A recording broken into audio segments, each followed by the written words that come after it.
ఓం నమో భగవతే వాసుదేవాయ. ఆత్మబంధువులందరికీ నమస్కారం. 506వ నామం పురుజిత్. అంటే జిత్ అంటే జయించటం. అనేక మంది పురుషులను జయించిన పరాక్రమవంతుడైన స్వామిని పురుజిత్ అన్నారని శంకరుల వారు చెప్పారు. తన శూణాలతో అందరినీ జయించిన స్వామి విష్ణుమూర్తి అన్నారు. సత్యేన లోకాన్ జయతి దీనాన్ దానేన రాఘవ గురూన్ శుశ్రూషయా వీర ధనుషాయుధి శాత్రవాన్. శ్రీరాముడు ఆయన సత్యంతో లోకాన్ని అంతటినీ జయించాడు. సత్యంతో లోకాలన్నీ ఆయన సత్యం ధర్మం చక్కగా దాని మీద జీవితాన్ని చక్కగా నలిపాడు. అన్ని కష్టాలు పడినా ఎన్ని కష్టాలు పడినా ఆయన ధర్మాన్ని తప్పలేదు, సత్యాన్ని తప్పలేదు, మాట తప్పలేదు. తండ్రి మాటను తల్లి మాటను కూడా తప్పించలేదు. అంతా మరి భరతుడు వచ్చి అన్నగారిని ప్రార్థించి వాళ్ళు అమ్మ చెప్పినా నాన్న చెప్పినా నా కోసం చెప్పారనుకో, నేనే వచ్చి చెప్తున్నాను కదా అన్నయ్య, నువ్వే వచ్చి రాజ్యమేలు, నేను అర్హుడిని కాదు నువ్వే అర్హుడివి అని అన్నా కూడా ఆయన మరి బెసగలేదు, కొంచెం కూడా మాట తప్పలేదు.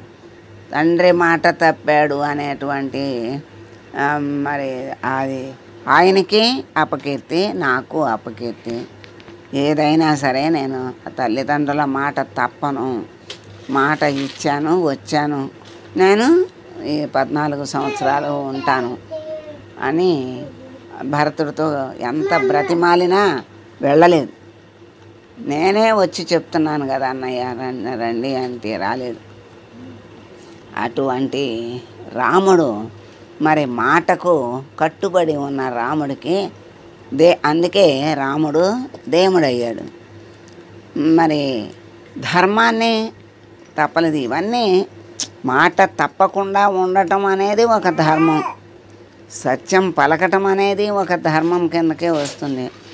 మరి అలా ఆయన మరి అంటే బాగా రాజుగా హాయిగా ఉన్నప్పుడు ధర్మంగా నడిచాడు అంటే అది ఒక గొప్పే, కానీ ఇంత విశేషం అవ్వదు.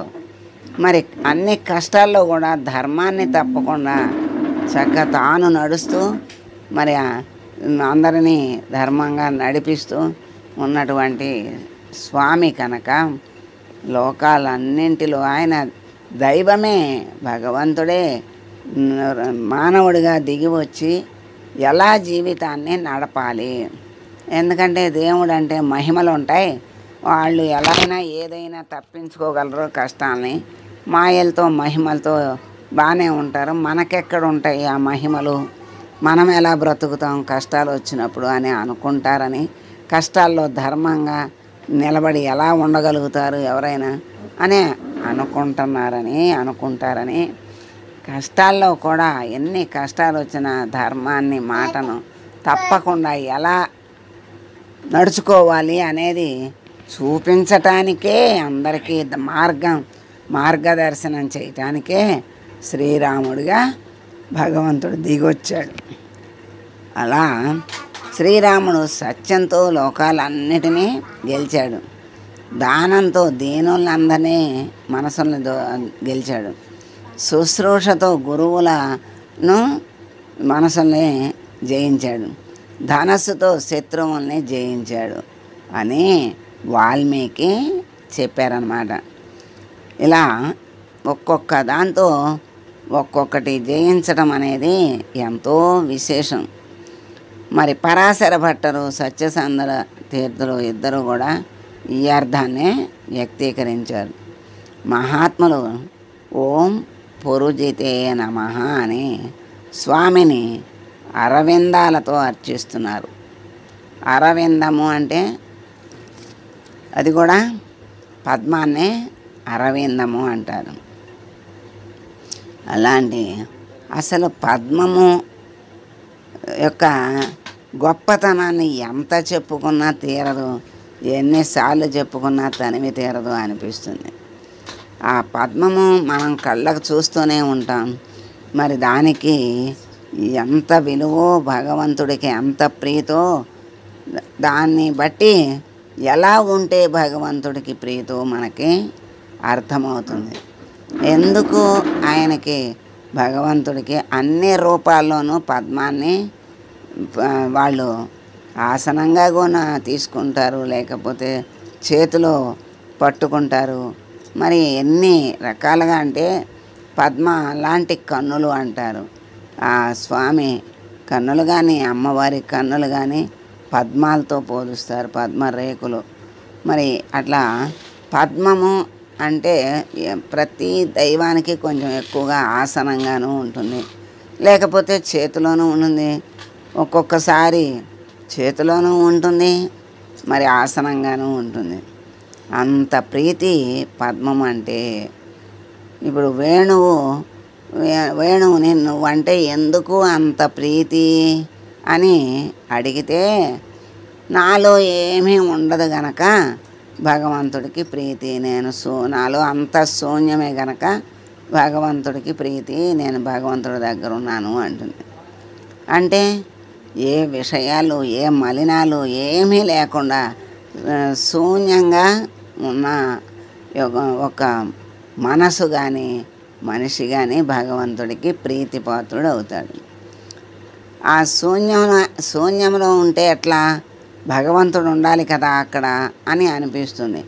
ఆ శూన్యమే నిరాకారమైన పరమాత్మ, అంతా శూన్యమే, మనకేం కనపడదు. నిరాకారం అంటేనే కనపడింది. అటువంటి శూన్యస్థితి అంటే ఇంకా లోతుగా వెళ్ళి ఆలోచిస్తే అసలు స్వరూపం ఆ శూన్యమే. నామరూపాలు లేని ఆ పరమాత్మ నామరూపాలుగా మన కోసం కిందకి దిగి వచ్చి మనల్ని రక్షించటానికి, ఉద్ధరించడానికి, మనం అర్చించటానికి, మనం పూజించటానికి, కోరికలు కోరుకోవడానికి, కోరికలు తీర్చుకోవడానికి, మన యొక్క ఆశలన్నీ తీర్చడానికి భగవంతుడు దిగి వస్తున్నాడు. ఎన్ని రూపాలుగానో దిగి వచ్చాడు. ఇంకా కూడా ధర్మం ఉద్ధరించడానికి, ధర్మం అడుగంటినప్పుడు నేను వస్తూ ఉంటాను అని పరమాత్మ చెప్పినట్లుగా, అధర్మం పెరిగిపోయినప్పుడు దానివల్ల ధర్మపరులు బాధింపబడేటప్పుడు, మరి ఏదైనా పాపం పండాలి అంటారు. ఆ పండిన తర్వాత పరమాత్మ వచ్చి వాళ్ళని సంహరించి ధర్మాన్ని ఉద్ధరిస్తాడు పరమాత్మ. అటువంటి పరమాత్మే శ్రీరాముడు. ఆ రాముడి రూపంలో ఆ పరమాత్మే శ్రీరాముడిగా అవతరించి మానవాళికి ఆదర్శంగా, ధర్మం అంటే ఏమిటి అంటే, ఇప్పుడు ధర్మం అంటే రాముని స్వరూపము అనే చెప్పే స్థాయిలో పరమాత్మ అలా నడుచుకున్నాడు మానవుడిగా. ఏ మహిమలు చూపించలేదు, ఏ మాత్రం దైవంగా ఆయన చెప్పలేదు, చెయ్యలేదు. అది మానవుడిగానే నడుచుకున్నాడు, మానవుడిగానే కష్టాలు పడ్డాడు. ఆ కష్టాలు, ఎన్ని కష్టాలు పడినా ఆ ధర్మాన్ని తప్పకుండా నడిచాడు గనుకనే ఆయన్ని దేవుడు అన్నారు. మరి లంకను జయించి అదంతా ఆయన స్వాధీనం చేసుకోవచ్చు. అక్కడికి లక్ష్మణుడు అంటే కూడా ఎంత బంగారం పొంగి పొర్లుతున్నా, మరి కన్న తల్లి మాతృభూమి కంటే మించింది ఏదీ లేదు, మనం అక్కడికే వెళ్దాము అంటాడు. అసలు విభీషణుడు రాగానే ఆయన లంకాధిపతిగా చేశానని చెప్తాడు. నువ్వు లంకాధిపతివి అయినట్టే అని అప్పుడే చెప్తాడు. మరి వాలిని జయించి ఆ రాజ్యాన్ని కూడా ఈయన తీసుకోవచ్చు. లెక్క అయితే ఎవరు జయిస్తే వాళ్ళదే కదా. అది మరి సుగ్రీవుడి కోసం ఆయన యుద్ధం చేశాడు, సుగ్రీవుడికి అప్పచెప్పాడు. అంత నిస్వార్థంగా, స్నేహధర్మంగా వాలితో మరి అట్లా ఆ రక్షణ కోసం వచ్చినటువంటి విభీషణుడికి రక్షణ ఇచ్చాడు రాముడు. అట్లా రక్షణ కోసం మాట ఇచ్చి ఆయనకి ఇచ్చాడు. స్నేహితుడిగా జయించి ఆయనకి సహకారం అంటే ఆయనకు కావాల్సిందే చేసి అంటే మరి ఆ రాజ్యాన్ని భార్యను అన్నిటినీ కూడా సుగ్రీవుడికి అప్పచెప్పాడు. మరి ఈ రాముడు భార్యని పోగొట్టుకుని బాధపడుతున్నాడు గనక ఆ సుగ్రీవుడు కూడా తర్వాత ఈ సైన్యం అంతటితో ఆయనకి సహాయం చేసి మరి ఆయన రుణం ఈయన తీర్చుకున్నాడు అని అనుకున్నాడు. ఎందుకంటే ఆయనకి ఆయన సహాయం చేసుకున్నారు. సఖ్యము అంటే ఒక రకంగా మరి స్నేహితులను ఆదుకోవటం అంటే ఇక్కడ బాగా కనపడుతుంది. కుచేలు ఉపాఖ్యానంలో మరి దీనులైన స్నేహితుల్ని కూడా ఏ స్థాయిలో ఉన్నా మర్చిపోకుండా ఎలా ఆదరించాలో కృష్ణ పరమాత్మ ఆదరించి చూపించాడు. అలా మరి ధర్మంగా నడిచిన వాడు దేవుడే. అందుకే ధర్మంగా నడిచి ఎవరికైనా సహాయం చేస్తే అమ్మా నువ్వు ఆ అమ్మవారితో సమానం, అయ్యా నువ్వు దేవుడితో సమానం, దేవుడల్లే వచ్చి మమ్మల్ని కాపాడేవని అప్పుడే అంటారు. అంటే ఆ దేవుడు నామరూపాలు లేని దేవుడు వచ్చి వీళ్ళకి చేసిన అర్థం కాదు, ఆ స్థితి కాదు గనక ఏదో ఒక నామరూపాలతో వచ్చి ఆదుకుంటాడు. ఎప్పుడు ఆదుకుంటాడు? భగవంతుని శరణు వేడితే, భగవంతుని వైపు తిరిగి ఆర్తిగా భగవంతుని అర్థిస్తే తప్పకుండా వచ్చి ఆదుకుంటాడు.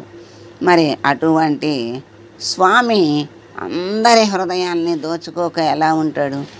అన్ని రకాల వాళ్ళ యొక్క హృదయాల్ని కూడా దోచుకున్నాడు స్వామి.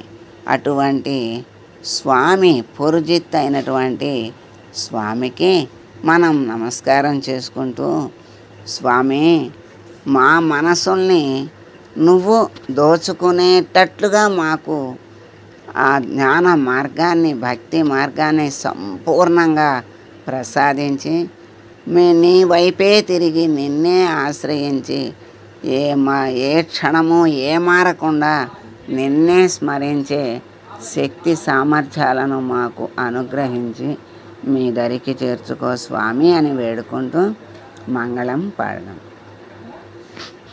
మంగళం కౌసలేంద్రాయ మహనీయ గుణాత్మనే సర్వలోక శరణ్యాయ సాధురూపాయ మంగళం. ఓ